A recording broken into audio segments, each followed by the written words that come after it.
Hello and welcome to TelecomTV. My name is Martyn Warwick.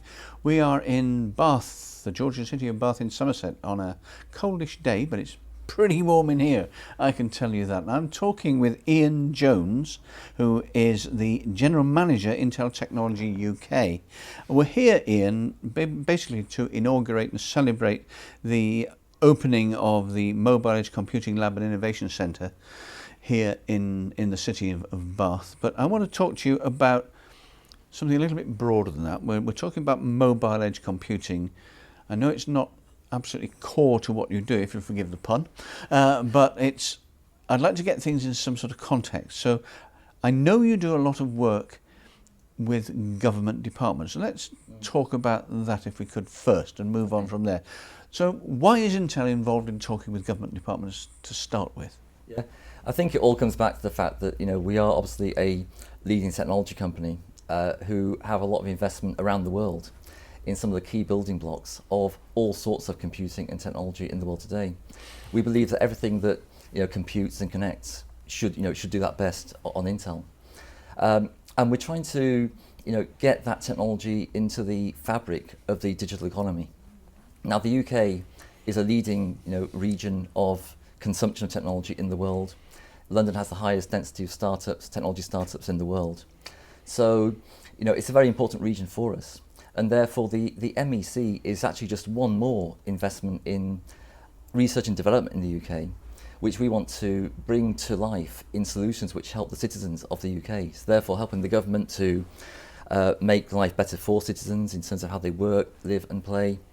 When you think about it, the edge computing and the work that's been done here is all part of the delivery of things like the Internet of Things and smart cities. There's some examples being spoken about in terms of how to bring compute and processing of a low latency type close to where things happen.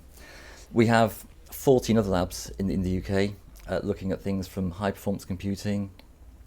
We're working with life sciences. We're doing things like how do you help to model the human genome and play a part in curing cancer.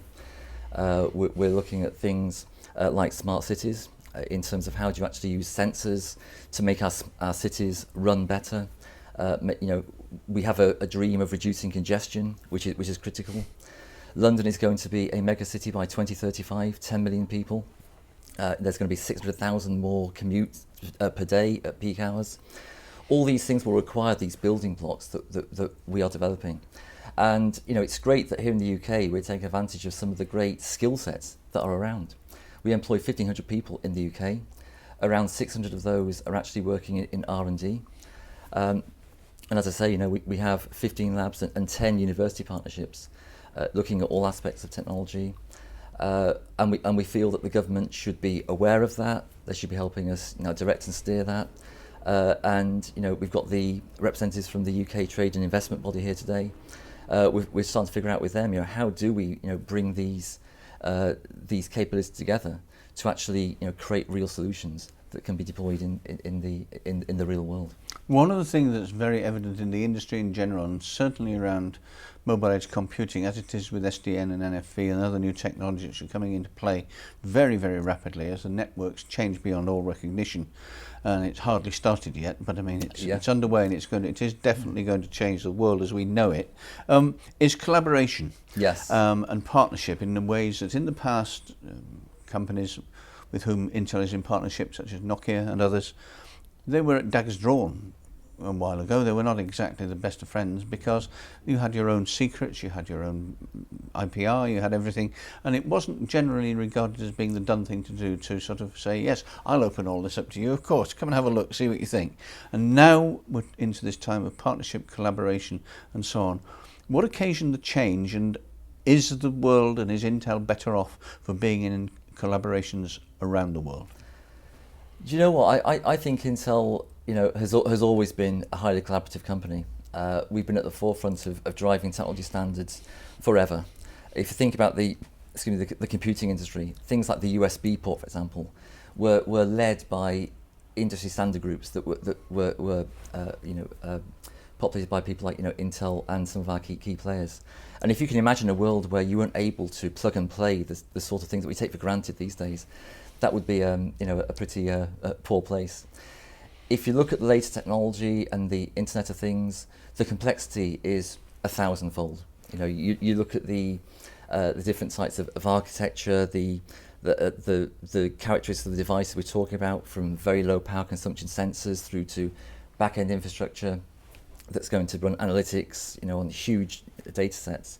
There has to be a way of bringing many building blocks together. And so managing this ecosystem and enabling it is something that I think is more important than ever right now. And I'll give you one example. If you're looking at a smart city environment where you're trying to reduce congestion, for example, you've got sensors that can detect carbon dioxide and nitrogen dioxide levels. You've then got gateways that are assimilating this data. We need to have data sets, for example, about traffic flows. What's the correlation between the temperature, the atmospheric constituency, and traffic flows. And then when you actually analyse that stuff and make some decisions, you want to be able to deploy those decisions. So who runs the traffic signs, for example, that are going to be intelligently managed and remotely managed, and have intelligence to do things potentially like introduce variable congestion charging, for example. No one company owns that value chain. And so the ability to bring, by the way, companies from outside the technology industry, it's often new entrants who see new business models in terms of what they can do if they had this data set that actually create the environment commercially that brings change. You mentioned the other word, which is the buzzword of the moment and has been for a while now, which is ecosystem. This, for MEC, is a new ecosystem. This is virgin territory. I know it's ancillary and runs parallel with NFV and SDN, and they're all part of cloud, and cloud enablement is a backbone and the basis of all of this. But what's it like, as far as you're concerned, seeing a new ecosystem start and fostering it through? It's very exciting.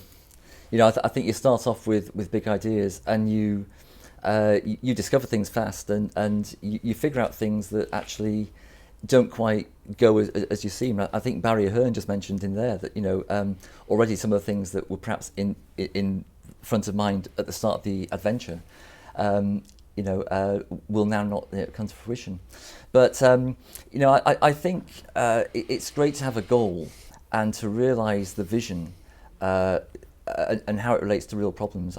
For me, there has to be a need for the invention, and not just invent something and find a home for it. And what we see here, is the reality that some functions of electronic decision making in an Internet of Things environment have to be done very, very quickly. So looking at very low latency requirements.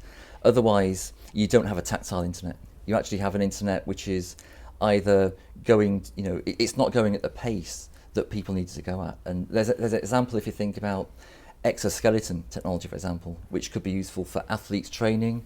It could be useful for rehabilitation of people who've got bad injuries. If you're not able to deliver the functionality to that exoskeleton, which is at the natural cadence of the human body, then it's either going to be pulling them along too fast or holding them back. So, and there are a whole range of applications where the latency is a key dependency. So I think this is an important piece of work in terms of enabling some of the ideas that are out there, where again technology can help people to live, work and play in a better way to actually become reality. Well, things are certainly changing very rapidly. This inauguration today is another mark of that. We shall watch the future with great interest indeed. So, Ian Jones, thank you very much indeed. My pleasure.